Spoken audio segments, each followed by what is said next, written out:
Good morning dear student, welcome to the way of solution number 1 study channel West Bengal. তো আমি তোমাদের Dutton sir, তোমরা এখন পাচ্ছ আপকামিং কেপি মেন বা ডব্লিউবিপি পরীক্ষার্থীদের জন্য একটি ক্লাস, আমাদের প্র্যাকটিস সেট নাম্বার 4। প্রত্যেকে যারা কানেক্ট আছো, দেখো পড়াশোনাটা কন্টিনিউ রাখতে হবে। ভোটের জন্য একটু পিছিয়ে যাচ্ছে সবকিছু হয়তো, বাট প্রত্যেকে তোমরা যারা কানেক্ট আছো অবশ্যই পড়াশোনাটাকে কন্টিনিউ রাখো, হাল ছেড়ে দেওয়ার দরকার নেই, ধরে রাখতে হবে। এই জিনিসটা মাথায় রাখতে হবে, কম্পিটিটিভ ফিল্ডে তোমাকে নিজেকে ধরে রাখতে হবে, ধৈর্য ধরতেই হবে, কিচ্ছু করার নেই। তো প্রত্যেককে বলবো প্রস্তুতি নিতে থাকো, পড়াশোনার মধ্যে থাকো। পরীক্ষা যখনই হবে তখন তুমি তোমার সর্বোচ্চটা দেবে এবং তুমি সফল হবে। ঠিক আছে? তো আমাদের সমস্ত ক্লাস যেগুলো করাচ্ছি আমরা, অবশ্যই টেলিগ্রাম গ্রুপে তোমরা লিংক বা নোটিফিকেশন পাবে, এবং TWS একাডেমি অ্যাপে আমরা বিভিন্ন পরীক্ষা ওরিয়েন্টেড কোর্স কিন্তু করাচ্ছি। প্রয়োজন হলে অবশ্যই কোর্স তোমরা নিতে পারো নির্দ্বিধায়, নিঃসংকোচে। আমাদের অনেক ধরনের ব্যাচ আমরা করাচ্ছি, কম্বাইন্ড ব্যাচ আছে, WKBর ব্যাচ রয়েছে, রেলের ব্যাচ আছে, NMGNM upper primary practice batch, আর্টসের জন্য, সায়েন্সের জন্য, এছাড়া আরো অনেক ব্যাচ রয়েছে, অগ্নিবীরের ব্যাচ রয়েছে। প্রত্যেকে খেয়াল রাখতে পারো। প্রত্যেকে যারা কানেক্ট আছে, তো আমরা শুরু করছি আজকের MCQ প্র্যাকটিস। কোশ্চেন নাম্বার 1 বলছে, বিশ্বে দুধ উৎপাদনে প্রথম দেশ কোনটি, বা বিশ্বের বৃহত্তম দুধ উৎপাদক দেশ কোনটি? Option A Bharat, option B America যুক্তরাষ্ট্র, অপশন সি চীন, অপশন ডি অস্ট্রেলিয়া। সঠিক উত্তর কি হবে?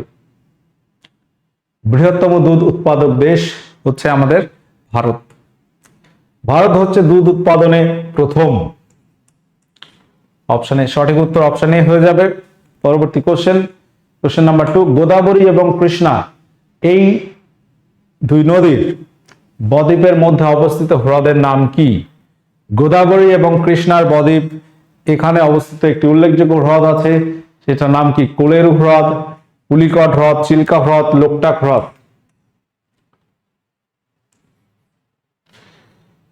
তো লোকটাক হ্রদ তো আমরা জানি মণিপুর, চিল্কা হ্রদ উড়িষ্যা, পুলিকট হ্রদ অন্ধ্রপ্রদেশ, কোলেরু হ্রদ এটাও অন্ধ্রপ্রদেশ। অপশন এ কোলেরু হ্রদ সঠিক উত্তর হবে। অপশনে সঠিক উত্তর আছে। পরবর্তী কোশ্চেন নাম্বার 3 বলছে যে, ফটোসিনথেসিস প্রক্রিয়ায় কোন রঞ্জক কাজ করে? ফটোসিনথেসিস মানে কি? সালোক সংশ্লেষ। সালোক সংশ্লেষ প্রক্রিয়ার প্রধান রঞ্জক কি? Haemoglobin, chlorophyll, melanin, carotene. সহজ প্রশ্ন। সালোক সংশ্লেষ প্রক্রিয়ার প্রধান রঞ্জক হিসাবে ব্যবহৃত হচ্ছে ক্লোরোফিল। ক্লোরোফিল না থাকলে কিন্তু উদ্ভিদ সালোক সংশ্লেষ করতে পারে না। কোশ্চেন নাম্বার 4, ইংরেজরা ভারতে কোথায় তাদের প্রথম ফ্যাক্টরি বা কুঠি নির্মাণ করে? বোম্বে, সুরাট, সুতানাটি, মাদ্রাজ। তাহলে এখানে আমরা সঠিক উত্তর কি করব?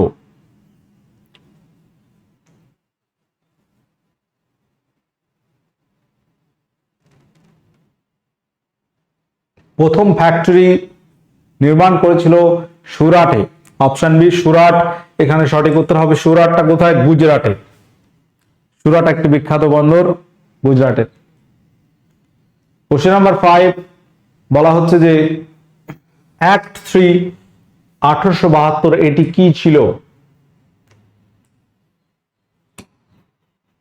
এটি ছিল সমাজ সংস্কার আইন, এটি ছিল জুরি আইন অর্থাৎ জুডিশিয়াল, অপশন সি রাজস্ব সংক্রান্ত আইন, নাকি শাসন সংক্রান্ত আইন? লর্ড নর্থব্রুক সেই সময় ভারতের ভাইসরয় ছিলেন, এবং অ্যাক্ট 3 একটি বিবাহ সংক্রান্ত আইন, এটি ছিল একটা সমাজ সংস্কারমূলক আইন। অপশন এ এখানে সঠিক উত্তর হবে। পরবর্তী কোশ্চেন, নিচের কোনটি অন্যদের থেকে আলাদা? এই ধরনের কোশ্চেন ডব্লিউবিতে একটা পরীক্ষা থাকে, কোনটি আলাদা এটা অনেক সময় দেখা যায় যে রিজনিং এর মধ্যেই থাকে। জুলজি, ফিজিওলজি, বোটানি, ফিলোসফি, কোনটি আলাদা? তাহলে এখানে উত্তর কি হবে? সহজ প্রশ্ন। বায়োলজির একটি পার্ট হচ্ছে জুলজি, ফিজিওলজি শারীরবিদ্যা এবং বোটানি। ফিলোসফিটা আলাদাই একটা সাবজেক্ট, দর্শন এটা আলাদা একটা সাবজেক্ট, তো এটা এখানে আমরা অ্যান্সার করব। কোশ্চেন নাম্বার 7 বলছে, কে অ্যাংলো বৈদিক কলেজ প্রতিষ্ঠা করেছিলেন? অ্যাংলো বৈদিক কলেজ এর প্রতিষ্ঠাতা কে? দয়ানন্দ সরস্বতী, লালা হংসরাজ, আত্রাম পাণ্ডুরঙ্গ, মহাদেব গোবিন্দ রানাডে। তো এখানে যে নামগুলো আছে প্রত্যেকেই কিন্তু উল্লেখযোগ্য ব্যক্তি, যেমন দয়ানন্দ সরস্বতী, তিনি আর্য সমাজের প্রতিষ্ঠাতা 1875, মহাদেব গোবিন্দ রানাডে পুনা সার্বজনিক সভা থেকে শুরু করে অনেক কিছু তিনি করেছেন। আত্রাম পাণ্ডুরঙ্গ প্রার্থনা সমাজের প্রতিষ্ঠাতা লালা হংসরাজ, আমরা দেখবো যে আংলো বৈদিক কলেজ তিনি প্রতিষ্ঠা করে 1886 সালে। কোশ্চেন নাম্বার 8, ভারতের প্রথম জিআই ট্যাগ প্রাপ্ত পদার্থ কি? জিওগ্রাফিক্যাল ইন্ডিকেশন বা জিআই ট্যাগ, যেটাকে আমরা সংক্ষেপে বলি, প্রথম জিআই ট্যাগ প্রাপ্ত বস্তু কি? এখানে কোনো খাদ্যশস্য হতে পারে, ফসল হতে পারে, বা কোনো তোমার পোশাকও হতে পারে। ঐতিহাসিক দৃষ্টিভঙ্গিতে সেটা স্থান পেতে পারে। তো যেমন বিহারের শাহী লিচু আছে, আমাদের দার্জিলিং চা আছে। তো দার্জিলিং চা প্রথম জিআই ট্যাগ পায়। দার্জিলিং চা স্বাদ ও গন্ধে পৃথিবী বিখ্যাত, আমরা ছোটবেলা থেকে এটা শুনে আসছি। তো দার্জিলিং চা এটা প্রথম জিআই ট্যাগ পায় 2003 সালে, 15 সেপ্টেম্বর 2003 সালে। কোশ্চেন নাম্বার 9 বলছে এইডস রোগটি কোন ভাইরাস দ্বারা হয়? ইনফ্লুয়েঞ্জা, এইচআইভি এইডস নাকি ইবোলা? উত্তরটা কি হবে? এইডস এর ফুল ফর্ম কি? Acquired immuno deficiency syndrome. এই এইডস রোগ হলে আমরা দেখব শরীরের ইমিউনিটি সিস্টেমটা শেষ করে দিচ্ছে, অর্থাৎ শরীরের রোগ প্রতিরোধ ক্ষমতা থাকে না। কোনো একটা সমস্যা হলে সেই রোগটা সহজে সারবে না, ধীরে ধীরে শরীরটা শেষ হয়ে যাবে। এইডস এই রোগের ভাইরাসের নাম হচ্ছে HIV, human immunodeficiency virus. এইচআইভিটা কিন্তু ভাইরাসের নাম, এটি একটি আরএনএ ঘটিত ভাইরাস। এইচআইভি এটা কিন্তু ভাইরাস। কোশ্চেন নাম্বার 10, কোন অঙ্গ, মানবদেহের কোন অঙ্গ ইউরিয়া তৈরি করে? তো আমরা জানি যে মানুষের প্রধান রেচন পদার্থ হচ্ছে ইউরিয়া, যেটি মূত্রের মধ্যে পাওয়া যাবে। তো রেচন পদার্থের মধ্যে অনেক কিছু হতে পারে, ইউরিয়া, ক্রিয়েটিনিন, বিলিরুবিন, বিলিভার্ডিন, ঠিক আছে, কার্বন ডাই অক্সাইড, এগুলো সবই রেচন পদার্থ, অর্থাৎ দেহের অপ্রয়োজনীয় যে সমস্ত বিষয় আছে সবই রেচন পদার্থ। তো কোন অঙ্গ ইউরিয়া তৈরি করে? ইউরিয়া তৈরি করে হচ্ছে মানুষের শরীরের লিভার বা যকৃৎ, যেটাকে আমরা বাংলায় বলছি যকৃৎ। কিডনি বা বৃক্ক মূত্র তৈরি করে এবং রক্ত পরিশুদ্ধ করে। কিডনি হচ্ছে রক্ত শোধন করে, মূত্র তৈরি করে, যেটা মানুষের প্রধান রেচন অঙ্গ। কোশ্চেন নাম্বার 11 বলছে ভারতীয় টাকা যখন আমেরিকার ডলারের তুলনায় ডিপ্রিসিয়েট করে, অর্থাৎ দাম কমে যায়, বর্তমান $1 ভারতে 95, প্রায় 95 হয়ে গেছে। $1 মানে 95 টাকা, অর্থাৎ ভারতের টাকার দাম কমছে। এই টাকার দাম যখন কমে তখন কি হয়? ভারতের ক্ষেত্রে আমাদের রপ্তানি সস্তাতর, আমদানির দাম বাড়ে। আমদানি রপ্তানি কি? রপ্তানি মানে আমরা ধরো দার্জিলিং চা বাইরে বিক্রি করছি, এটাকে বলছি আমরা রপ্তানি। আর আমদানি মানে কোনো বিষয় তেল ধরো কিনে আনছে, এটাকে বলছি আমদানি। ভারতের টাকা যদি দাম কমে, আমরা যেটা বাইরে পাঠাচ্ছি সেটা সস্তা হয়ে যাবে, আর যেটা কিনে আনছি সেটা বেশি দামে কিনতে হবে। তাহলে এখানে অপশন এটাই সঠিক উত্তর হবে। আমাদের রপ্তানিটা সস্তাতর হয়ে যায়, অর্থাৎ বিক্রি করে বেশি টাকা পাবো না, আবার কেনার সময় বেশি দাম দিতে হবে। আমদানির দামটা বাড়ে আর রপ্তানিটা সস্তা হয়ে যায়। কোশ্চেন নাম্বার 11 অপশনে সঠিক উত্তর হয়ে যাবে। Question number 12, sir CV Raman Nobel পুরস্কার পায়, আমরা জানি। তিনি বিকিরণের কোন ঘটনার জন্য তিনি নোবেল পায়? তিনি নোবেল পুরস্কার পায় 1930 সালে। ভারতে পদার্থবিজ্ঞানে প্রথম নোবেল প্রাপক স্যার সিভি রমন, তিনি 1930 সালে নোবেল পুরস্কার পেয়েছিলেন। বিকিরণের কোন ঘটনা বলছে? আলোর বিক্ষেপণ, আলোর বিচ্ছুরণ, আলোর ব্যতিচার নাকি আলোর সমবর্তন? স্ক্যাটারিং অফ লাইট, যেটা ইংলিশে আমরা বলি স্ক্যাটারিং অফ লাইট, মানে আলোর বিক্ষেপণ। আলোর বিক্ষেপণের জন্য তিনি নোবেল পুরস্কার পায়, যেটাকে রমন এফেক্ট আমরা বলে থাকি। সিভি রমন। আলোর বিক্ষেপণ, বাংলায় হচ্ছে বিক্ষেপণ, ইংলিশে স্ক্যাটারিং অফ লাইট আমরা বলে থাকি। ডিসপারশন অফ লাইট মানে আলোর বিচ্ছুরণ, সেটা কিন্তু আলাদা। কোশ্চেন নাম্বার 13 বলছি হরপ্পা সভ্যতার আবিষ্কারক কে? হরপ্পা সভ্যতা, হরপ্পান সিভিলাইজেশন, যেটা আরেক নাম ইন্দাস ভ্যালি সিভিলাইজেশন বা সিন্ধু সভ্যতা। তো হরপ্পান সিভিলাইজেশন এর প্রথম কেন্দ্র আবিষ্কৃত হয় হরপ্পা। হরপ্পা কেন্দ্রের আবিষ্কার কে করে? দেখো, রাখাল দাস বন্দ্যোপাধ্যায় 1922 সালে আবিষ্কার করেছিল মহেঞ্জোদড়ো এই কেন্দ্রটি। মহেঞ্জোদড়ো কেন্দ্রটি আবিষ্কারক হচ্ছে রাখাল দাস বন্দ্যোপাধ্যায়। দয়ারাম সাহানি 1921 সালে হরপ্পা কেন্দ্রটি আবিষ্কার করে। তাহলে এখানে হরপ্পা সভ্যতার আবিষ্কারক হিসেবে আমরা বলতে পারি যে দয়ারাম সাহানি, তিনি হরপ্পা কেন্দ্রটি আবিষ্কার করেছিল। পরবর্তী বছর 22 সালে রাখাল দাস বন্দ্যোপাধ্যায় মহেঞ্জোদড়ো আবিষ্কার করেছিল। এবং সেই সময় ভারতে আর্কিওলজিক্যাল সার্ভে অফ ইন্ডিয়ার প্রধান ছিলেন sir John Marshall. Question number 14 বলছে হিমোগ্লোবিনে কোন ধাতু থাকে? ক্যালসিয়াম, লোহা, ম্যাগনেসিয়াম, পটাশিয়াম। হিমোগ্লোবিনে কোন ধাতু থাকে?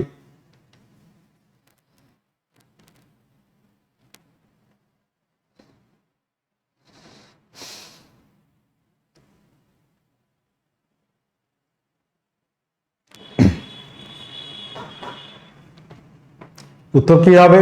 হিমোগ্লোবিনে থাকে লোহা বা আয়রন থাকে।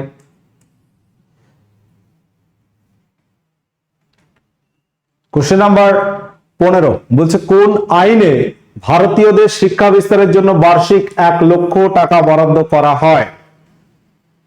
1813 খ্রিস্টাব্দের সনদ পুনর্নবীকরণ আইন, 1773 সালে রেগুলেটিং আইন, 1784 সালে পিটের ভারত শাসন আইন, 1833-এ তৃতীয় সনদ আইন। এটা ছিল দ্বিতীয় সনদ আইন, সেকেন্ড সনদ আইন বা চার্টার অ্যাক্ট আমরা যেটা বলে থাকি। 1813-তে হচ্ছে সেকেন্ড চার্টার অ্যাক্ট, 1833-এ তৃতীয়, 1853 চতুর্থ বা লাস্ট। ইস্ট ইন্ডিয়া কোম্পানি শাসনে 20 বছর পর পর দেখা যাবে যে সাংবিধানিক প্রশাসনিক সংস্কারের উদ্দেশ্যে হতো চার্টার আইন বা সনদ আইন। তো কোন সনদ আইন? প্রথমটা 1793-এ হয়, প্রথম সনদ আইন নয়, এটা দ্বিতীয় সনদ আইন 1813 সালে হয়, যেখানে শিক্ষা ক্ষেত্রে 1 লক্ষ টাকা বরাদ্দ করা হয়েছিল। কোশ্চেন নাম্বার, আচ্ছা এখানে প্রত্যেকে যারা কানেক্ট আছো, আমাদের কি ব্যাচ করানো হচ্ছে সেগুলো এখানে লেখা আছে। রেলের batch, NM GNM, WBKP combined foundation, upper primary arts সায়েন্সের প্র্যাকটিস ব্যাচ, এগুলো তোমরা আমাদের TWS একাডেমি অ্যাপে পেয়ে যাবে। কোশ্চেন নাম্বার 16 বলছে সোমাশিলাবাদ এটি ভারতের কোন রাজ্যে অবস্থিত? সোমাশিলাবাদ এটি কোন রাজ্যে অবস্থিত? প্রত্যেকে অ্যান্সার করবে।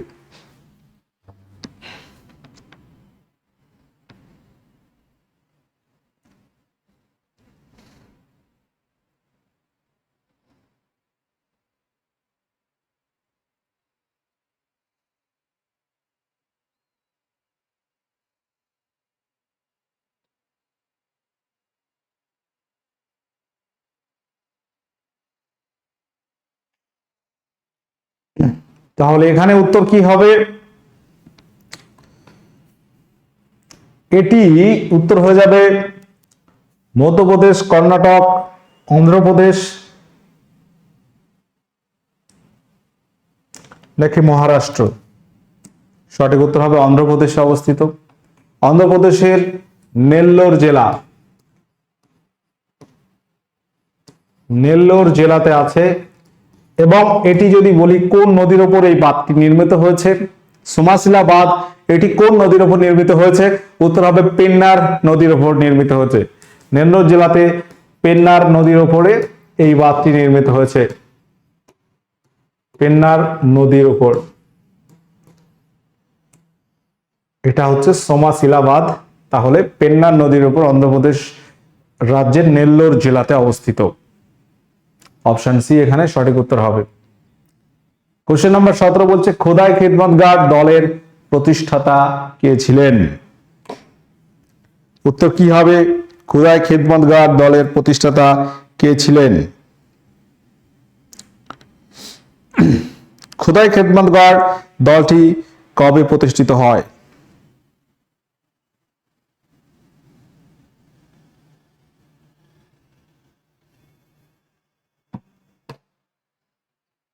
তো এটি কিন্তু 1929-30 দিকে প্রতিষ্ঠিত হয় এবং সালটি থেকে ইম্পর্টেন্ট হচ্ছে কে প্রতিষ্ঠা করেন, খান আব্দুল গফফার খান। খান আব্দুল গফফার খান যাকে বলা হয় সীমান্ত গান্ধী, ইংলিশে আমরা বলে থাকি ফ্রন্টিয়ার গান্ধী। অর্থাৎ উত্তর পশ্চিম সীমান্তে আমরা দেখব যে আইন অমান্য আন্দোলনে তিনি নেতৃত্ব দিয়েছিলেন। এবং আর একটা প্রশ্ন আসে, প্রথম বিদেশি যিনি ভারতরত্ন পাচ্ছেন তিনি কিন্তু খান আব্দুল গফফার খান। অর্থাৎ ভারতের যে সীমানাটা দাঁড়ায় স্বাধীনতার পরে সেই সীমানাভুক্ত তিনি নয়। খান আব্দুল গফফার খান হচ্ছে প্রথম বিদেশি ভারতরত্ন প্রাপক, প্রথম বিদেশি ভারতরত্ন প্রাপক। এটা কিন্তু পরীক্ষা আসে। খান আব্দুল গফফার খান এই খোদাই খিদমতগার দলটি প্রতিষ্ঠা করে। এর একটা ড্রেস ছিল, লাল রঙের কুর্তা পরতো, এই জন্য এদেরকে লাল কুর্তা বাহিনীও বলা হতো। কোশ্চেন নাম্বার 18 বলছে ডিএনএ। ডিএনএ ফুল ফর্ম কি? Deoxy ribo deoxy ribonucleic acid. DNA, DNA এর গঠন প্রথম ব্যাখ্যা করেন কে? ডিএনএ যে দ্বিতন্ত্রী মডেল আছে, ডিএনএ দ্বিতন্ত্রী মডেল কি আবিষ্কার করেন? এটা হচ্ছে বিজ্ঞানী ওয়াটসন এবং Crick. James Watson, Francis Crick DNA এর গঠন প্রথম ব্যাখ্যা করেন। ডিএনএ এর দ্বিতন্ত্রী মডেল তারা ব্যাখ্যা করেন। কোশ্চেন নম্বর 19 বলছে অ্যান্টিবায়োটিক কে আবিষ্কার করেন? অ্যান্টিবায়োটিক কে আবিষ্কার করেন? উত্তর কি হবে? বিজ্ঞানী Alexander Fleming, Louis Pasteur, Darwin নাকি মেন্ডেল? অ্যান্টিবায়োটিকের আবিষ্কার কে করেছেন? আমরা জানি আলেকজান্ডার ফ্লেমিং পেনিসিলিন আবিষ্কার করেন এবং পেনিসিলিন থেকে কিন্তু অ্যান্টিবায়োটিক তৈরি হয়। তো এখানে সঠিক উত্তর আমরা কি করব? অপশন এ করব। সঠিক উত্তর আলেকজান্ডার ফ্লেমিং অ্যান্টিবায়োটিক আবিষ্কার করেছেন। কোশ্চেন নাম্বার 20 বলছে কখন মাদ্রাজ রাজ্যটি আনুষ্ঠানিকভাবে তামিলনাড়ু হিসেবে নামকরণ করা হয়? তো ভারতবর্ষের বর্তমান 28টি রাজ্যের একটি রাজ্য হচ্ছে তামিলনাড়ু। এই তামিলনাড়ুর নাম আগে কি ছিল? মাদ্রাজ, তাই তো? এই মাদ্রাজ নামটি পরে পরিবর্তিত হয় হয়ে বর্তমানে আমরা পড়ছি তামিলনাড়ু। তো এটি কবে হয়, কোন সালে হয়? দেখো সালগুলো একটা তোমাদের মাথায় আমি ইনপুট করে রাখছি। 1969 সালটা হচ্ছে 1969 সাল, যেখানে মাদ্রাজ নামটি হয়ে যাবে তামিলনাড়ু।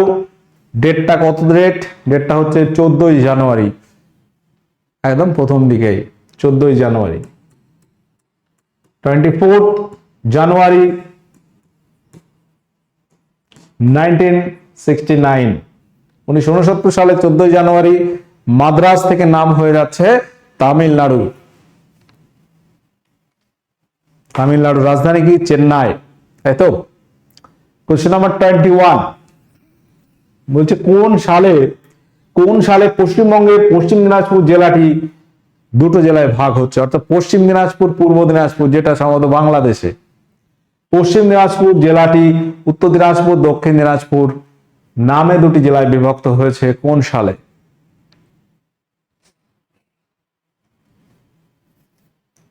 (1991, 1990, 1992, 1994)। অর্থাৎ আগে ছিল পশ্চিম দিনাজপুর, ওই জেলাটি দুটো জেলায় ভাগ হয়েছে, একটা উত্তর একটা দক্ষিণ। সঠিক উত্তর হবে 1992 সালে। অপশন সি এখানে সঠিক উত্তর হয়ে যাবে। পরবর্তী কোশ্চেন বোঘাজকই লিপি।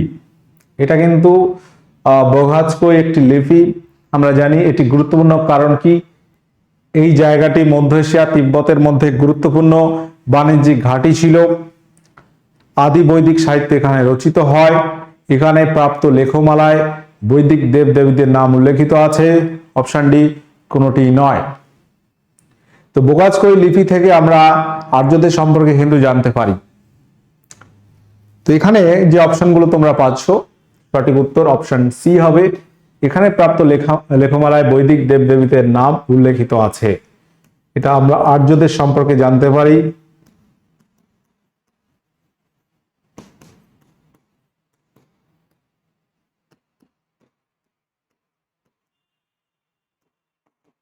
আর্যদের সম্পর্কে আমরা এটা থেকে জানতে পারি। অপশন সি এখানে সঠিক উত্তর হবে। কোশ্চেন নাম্বার 23, 23 নম্বর প্রশ্নে বলা হচ্ছে মোট জনসংখ্যার নিরিখে ভারতে 2011 সেন্সাসে পশ্চিমবঙ্গের স্থান কত? 2011 সালের সেন্সাস অনুযায়ী পশ্চিমবঙ্গের স্থান কত ছিল ভারতের মধ্যে? দশম, চতুর্থ, দ্বিতীয়, পঞ্চম। দেখো, মোট জনসংখ্যা যদি বর্তমানে দেখি সেই একই পজিশনেই আছে। ভারতের মোট জনসংখ্যা আমরা দেখব উত্তরপ্রদেশ সব থেকে বেশি, তারপরে আমরা দেখব মহারাষ্ট্র, তারপর বিহার, তারপর আমাদের পশ্চিমবঙ্গ। তাহলে পশ্চিমবঙ্গের অবস্থান হচ্ছে চতুর্থ। এটা জনসংখ্যার দিক থেকে, যদি জনঘনত্বের দিক থেকে বলো সেটা কিন্তু ছিল পশ্চিমবঙ্গ দ্বিতীয়, বিহারের পরেই। কোশ্চেন নাম্বার 24, কোন ভারতীয় গণ আন্দোলন মহাত্মা গান্ধীর বিখ্যাত ডান্ডি পদযাত্রা দিয়ে শুরু হয়? এই ডান্ডি পদযাত্রা এটি শুরু হয় কবে? এটা অনেক সব প্রশ্ন হয় যে গুজরাটের সবরমতী আশ্রম থেকে সম্ভবত 78 বা 79 জন শুরু করেছিল এই যাত্রা। শুরু হয় 12ই মার্চ 1930 সালে। ডান্ডি যাত্রা শুরু হয় এবং এটি শেষ হয় গুজরাটের ডান্ডিতে গিয়ে শেষ হয়। ডেটটা হচ্ছে 5ই এপ্রিল বিকালে 1930-এ। এবং আইন অমান্য আন্দোলন এটি শুরু হয় গুজরাটের ডান্ডিতে গিয়ে লবণ তৈরি করে 6 এপ্রিল 1930 সালে আইন অমান্য আন্দোলন শুরু হয়।